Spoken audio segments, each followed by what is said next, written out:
Runick Sprite is about to dominate the Master Duel meta, and so whether you want to build it or be prepared for it, this video is going to be very important. If you still need a beautiful playmat, go to zerodamagegaming.com and use the code SOLEM for a discount. So this Runick list right here, Spright Runick, is in my opinion close to like what you're going to probably be seeing on the ladder. It is based on the YCS winning list of Joshua Schmidt, but then changed a little bit for Master Duel, namely the Maxi and the Ashe minigame. But we're going to get into that. The only reason I have not crafted all of these is honestly because I think it's gonna get nuked. I do not even see a meta where this deck is okay, and I think Master Duel is gonna have to do some really harsh hits to fix it. So first of all, 3 Maxi. Maxi is broken. I don't know what to tell you. Now we play 1 Wind-Up Kitten. Now why do we play Wind-Up Kitten? This is a level 2, meaning it synergizes with the sprites, and it says once while face up on the field, you can target 1 monster your opponent controls, return that target to the hand. It also doesn't say once per turn. So when you are going second and breaking a board, you have your Wind-Up Kitten on the field, you choose one of their monsters, spin it, then link this thing off with another Sprite card into Sprite Elf. Now Sprite Elf brings this cutie back, and then you can nuke another monster. So this thing is just like breaking boards like no tomorrow, and that's why it's really crucial to play. Now you might think, okay, but why only 1 then? Well, we can search it. Gigantic Sprite, if you haven't played Sprite yet in the TCG, can literally look for any level 2 in the deck. So you make a Gigantic Sprite, you get your Wind-Up Kitten, and say bye-bye to any problematic monsters. Next, we have 2 Hyperia. Hyperia says if this card is summoned, draw 1 card. You can only use this effect of Hyperia once per turn. So Hyperia will draw you into more Runick spells. The way Runick as an engine works is you're going to be activating like a bunch of disruption with these cards, and then Runick Fountain will shuffle them back and draw you a bunch of cards. So Hyperia will let you draw into the Runick cards, which will then let you draw even more. Like this deck straight up will draw you like 5 cards every turn if you want. And once again, it's a level 2, so it synergizes with a Sprite. You can grab it from Gigantic Sprite from the deck. You can grab it from the graveyard with Sprite Elf. Hyperia is basically gonna,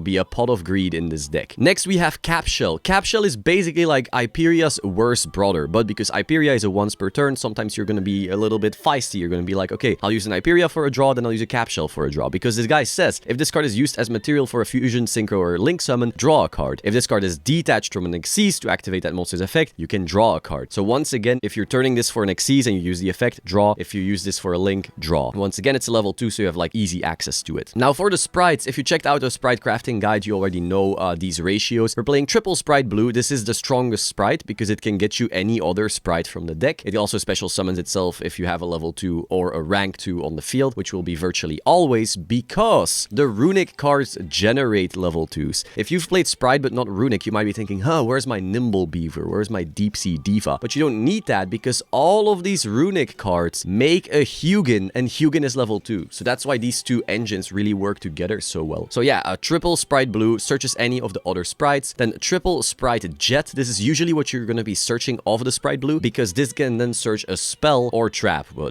a spell for Sprite. And that spell is going to be Sprite Smashers because it is going to be incredible removal. But it could also be Sprite Starter, which can then special summon any Sprite once again. Now we have 1 Sprite Red. This is a monster negate. Yeah, just really easy, generic. You search this, boom, you have a monster negate. And 1 Sprite Carrot, which is just spell or trap negate. So depending on what deck you're versing, you can choose to search red, you can choose to search carrot, and bada bing bada boom. Then triple Ashe. I don't really like hand traps in this deck, but the issue is that in Master Duel we have Maxi. So do you want to get Maxi'd? You might argue, hey, this deck doesn't completely die to Maxi. Like you can just end on like a fountain with a bunch of Runick cards in your hand, and you won't even need to special summon beyond that. While that's true, it's still better to be able to Ashe their Maxi and then put the whole Sprite board on top of all that. So for that reason, I am running Maxi plus Ashe, but if you think that argument isn't strong enough for me, just cut the 3 Ashe and then you're on 40, which would be ideal. Getting to 40 is really, really good. Next, we have a Lava Golem. So because this deck doesn't run the usual Sprite starters, like the Nimble Beaver, the Deep Sea Diva, and so forth, this deck can afford to play Lava Golem, which is insane for breaking boards. And then after that, after you Lava Golem their board, you can actually Wind-Up Kitten the Lava Golem back to the hand and then do it again. That's like a crazy combo that this deck can do. Next, we have 2 Runick Fountain because, well, you need to. Like, if people are going to be playing Cosmic Cyclone because everyone's playing Runicks, then you need your second copy, And then we have all the Runick cards at 3, like 3 Tip, 3 Flashing Fire, 3 Destruction, 3 Freezing Curses, 3 Slumber, and then 1 of the bad ones. We have like Smiting Storm and Dispelling. I know YCS champion Joshua Schmidt was also considering the Golden Slumber Runick card, just to have even more Runick names. But the issue with that is that we're already at 43. Ideally, we get to 40 cards, but again, like, do you want to give up the max C bullshit game? I don't. You notice I'm not playing Cross Out or Called By despite that, because it's not important enough. You know, I don't want to go to 46 cards or something. But I think Ash is good enough, especially because a lot of people are still playing the branded stuff. So Ash, solid given branded is a real deck, and then also gets rid of our max C game. But if that's not enough for you, you know, cut the Ash, go to 40. Then we have 2 Spright starter, only because it's semi-limited. Otherwise, this would be a 3-off, gets all of your Spright combos going. And 1 Spright Smasher, again, incredible removal. Retis. Banish, 1 level rank link, 2 monster you control, and 1 card your opponent controls. Non-targeting banish. This is crazy. Now for the extra, we're playing triple Hugin. This gets you a Runick field spell, and it's also a level 2, so if you have any Spright in your hand, you then just, you know, link them off or exceed them off, and then you start playing. Then we have 1 Munin. This is more of a niche card. If you're really short on UR material, you could cut this one, but this does stop your opponent from targeting your Runick Fountain, which can come up.